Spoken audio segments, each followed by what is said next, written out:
Admin UI supports the data loading process for loading data into React so that the visualization appears on the front end VA Hub.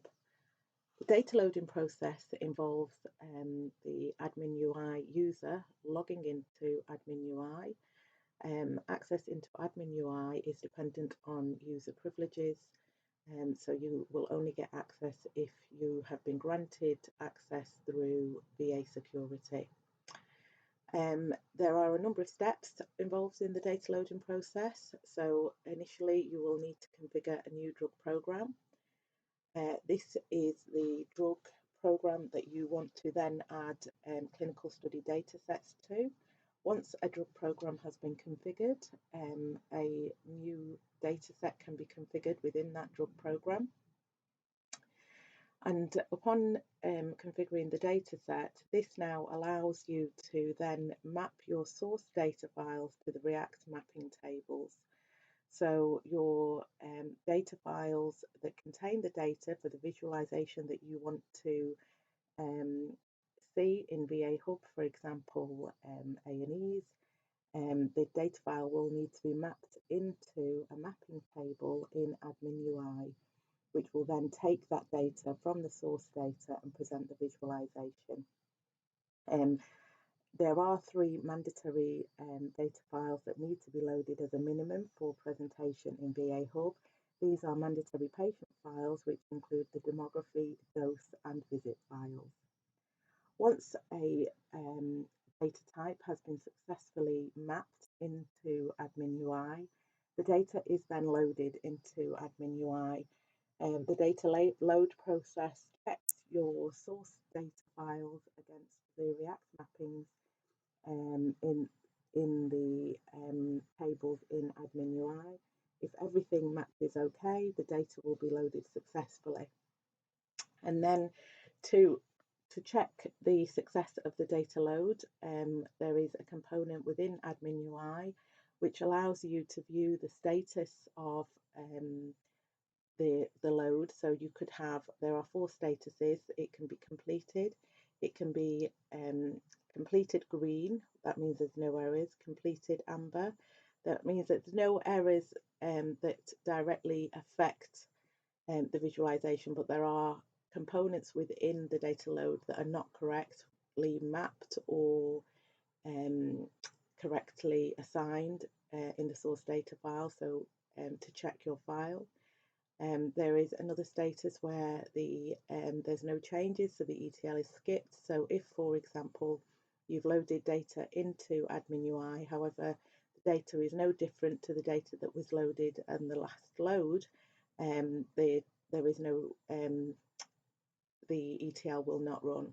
And finally, there's a failed status. If this happens, you will need to troubleshoot. Usually the errors are down to mappings of the source data file to the React mapping tables, or there are some errors in the actual source data file. So it's always good to go back to those 2 sources to troubleshoot. And finally, it's always really useful once you've loaded successfully in Admin UI, go into the VA Hub component, the visualization aspect of React, and do some front-end data checks.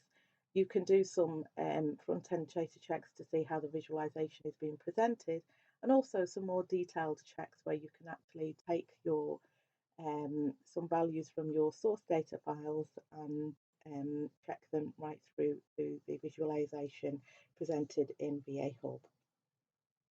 That provides an overview of the data loading process in Admin UI. To the Chrome web browser. The Admin UI URL ends in :447. Access into Admin UI is dependent upon a user's privileges, which are set within the VA security component of React. Successful login into Admin UI launches the home page. The home page has 3 tabs: a summary tab, history tab, and upload summary tab. It also has a search functionality. So if you know the name of the drug program or the data set that you want to access, you can type that in here and it will refine your search for you. The summary page has two sections. It has two parts: drug programs, which shows a list of existing drug programs, and clinical study data sets. These are clinical data sets associated with the drug programs. Both the existing drug programs can be edited or removed. Clinical data sets can also be edited or removed, and new drug programs and new clinical data sets to the new drug programs can be added. Just to note that if a drug program or a dataset are removed, they cannot be retrieved, as all study mappings and visualization modules are deleted. So if that happens and you want the drug program to be reinstated, you will have to complete the drug program configuration, dataset configuration, for the study to be available in VA Hub again. Clinical data sets. Admin UI supports the upload of comma-separated files, CSV, or statistical analysis system files, SAS files, can be added into Admin UI. The History tab gives an audit trail of the activity within the system. So you can see here you're provided with details of the date, user, and the activity that has been performed. To return back to the home page, click on React Admin UI. This launches you back into the home page for Admin UI. And finally, you've got an Upload Summary tab. If you click on the Upload Summary tab, this allows you to look at uploads between certain dates. So for example, if I want to look at the last week, update, it presents you with a list of the uploads, the number of files that were uploaded, and the total number of files. Again, clicking on React Admin UI takes you back to the home page.